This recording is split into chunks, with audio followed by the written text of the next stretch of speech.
किस आधार पर शिक्षकों का नियुक्ति और अनुमोदन होता है और अभी 2025 के आधार पर होना है। अभी माननीय सदस्य अभी तक आप पूछे ही नहीं, प्रश्न के अंदर में आप संतुष्ट नहीं है। मेरा पहला पूरक यह है अध्यक्ष महोदय, क्या गैर सरकारी सहायता प्राप्त अल्पसंख्यक माध्यमिक विद्यालयों को सरकार द्वारा नियुक्त पदाधिकारी द्वारा विद्यालय में नियुक्त सहायक शिक्षकों के विरुद्ध नवनियुक्त प्रक्रिया के लिए विज्ञापन की स्वीकृति दी गई थी या नहीं, ये मैं पहला मेरा पूरा जो जानना चाहता हूं। माननीय मंत्री जी।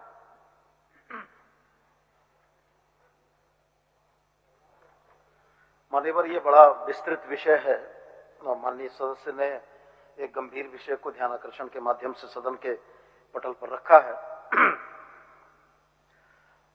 मान्यवर, बहुत सारी विसंगतियां प्रतिवेदित हुई और विभाग ऐसी कार्रवाई करना चाहता है, ऐसा एक एसओपी बनाना चाहता है जिसमें इन दावों पर सवाल न उठ सकें और अल्पसंख्यक विद्यालयों का झारखंड की शिक्षा में योगदान को हम लोग भी नहीं नकारते हैं। हम भी ये मानते हैं कि सुदूरवर्ती ग्रामीण अंचलों में अल्पसंख्यक विद्यालयों ने शिक्षा के क्षेत्र में जो काम किया है, निश्चित रूप से उनकी सराहना भी की जानी चाहिए।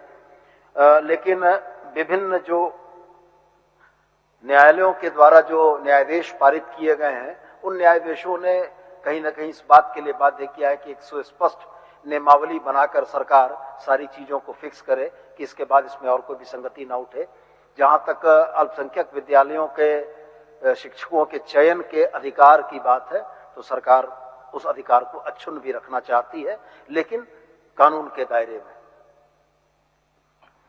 अध्यक्ष महोदय, मैं आपके माध्यम से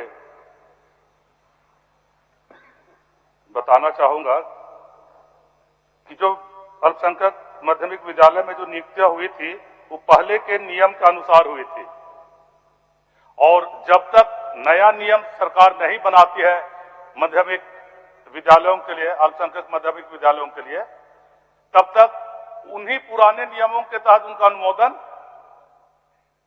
क्या सरकार करना चाहती है, ये मैं जानना चाहता हूं। माननीय मंत्री जी। मान्यवर, हाल के दिनों में विभिन्न न्यायाधीश आए हैं जो समरूप सदृश हैं और निश्चित रूप से सरकार को भी यह प्रतीत होता है कि नियमावली का गठन अंतिम चरण में है। बहुत जल्दी इसका समाधान हम लोग कर लेंगे और हम ये उम्मीद करते हैं कि नियमावली के गठन के उपरांत इन विसंगतियों को बहुत कम समय के अंदर में हम लोग पूरा कर लेंगे। ठीक है कोंगड़ जी। नहीं अध्यक्ष महोदय, चूंकि माध्यमिक विद्यालय जो अल्पसंख्यक माध्यमिक विद्यालय नियमानुकूल नियुक्ति के तहत से परामर्श लेकर और नियुक्ति चयनित किए हुए 2-3 वर्ष हो गए, जो सरकार का जवाब आया है जिसमें न्यायाधीशों का जो जजमेंट है उसमें मैं देख रहा था, उसमें समय सीमा का भी निर्धारण था। अध्यक्ष महोदय, मैं सरकार से जानना चाहता हूं कि माध्यमिक जो अल्पसंख्यक माध्यमिक विद्यालयों के जो अनुमोदन के लिए विभाग में आया है निदेशक के यहां, तो निदेशक के यहां कितने समय सीमा के अंतराल में उसे अनुमोदन देना है या देना था पहले नियम के अनुसार, क्योंकि यह बहुत पुराना मामला है, 2-3 साल का मामला है और ये जो नया नियमावली आया है या तो 2025 में आया है, तो पहले नियम के अनुसार समय सीमा क्या था अनुमोदन करने का, इसे बता दें अध्यक्ष महोदय। माननीय मंत्री। माननीय अध्यक्ष महोदय, अल्पसंख्यक विद्यालयों को अपने यहाँ पर विज्ञापन प्रकाशित करने, शिक्षकों के चयन करने के संबंध में अधिकार जरूर दिए गए हैं, लेकिन ऑनरेबल सुप्रीम कोर्ट ये कहता है कि अधिकार अक्षुण्ण नहीं है। इन अधिकारों पर उनके अनुमोदन के लिए उनको विभाग से अनुमोदन प्राप्त करना होगा।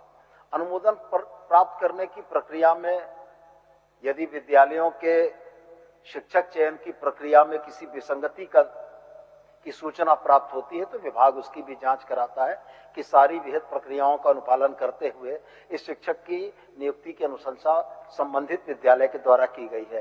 थोड़ा समय व्यतीत हुआ है, मैं इस बात से सहमत हूं, लेकिन मैं आपके माध्यम से माननीय सदस्य को यह आश्वस्त करना चाहूंगा कि बहुत जल्दी इसका निराकरण करने की दिशा में हम लोग बढ़ चुके हैं। प्राथमिक विद्यालयों के लिए नियमावली गठित की जा चुकी है, माध्यमिक विद्यालयों के लिए नियमावली का गठन अंतिम चरण में है और बहुत जल्दी हम लोग इसका एक सम्यक समाधान निकाल देंगे जिसमें किसी को भी आपत्ति नहीं होगी। लाइव लगातार के वीडियो को लाइक करें, सब्सक्राइब करें और बेल आइकन को दबाना न भूलें।